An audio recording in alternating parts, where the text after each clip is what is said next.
Aholi qo'lroq shunida 51-maktabning 6-B sinf o'quvchisiman.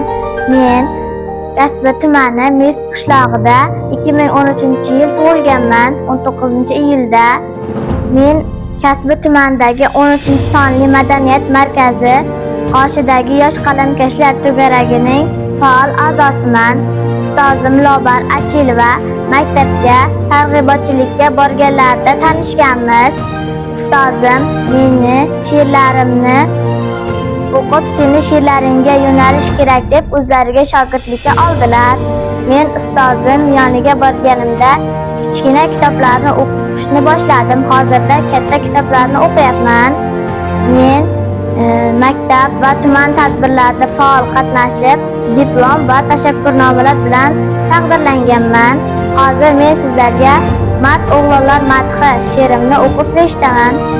Siz tinchlikni ko'zlaysiz, qo'shiq qilib kuylaysiz, yurt tinchini o'ylaysiz. O'zbegim mard o'g'lonlar, qilgandir siz buyuk ahd. Bordir sizda so'nmas shaxt, sizga nasib etsin baxt.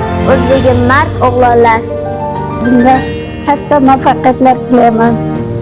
Zulfiya xonimday shoirlar bo'lsin, izdoshlari bo'lsin, nasib bo'lsin. Bundan katta kitoblari chiqsin. Bolajonimga oxirlik tilayman. Abdulla Oripov bolalariday, Zulfiya xonimday, E'tibor Oxunovalarday shoira qizlar yetishiga tilakdoshman. O'qib bilim egallab, shoira qiz bo'laman. Shu vatan xizmatiga doim shay turaman.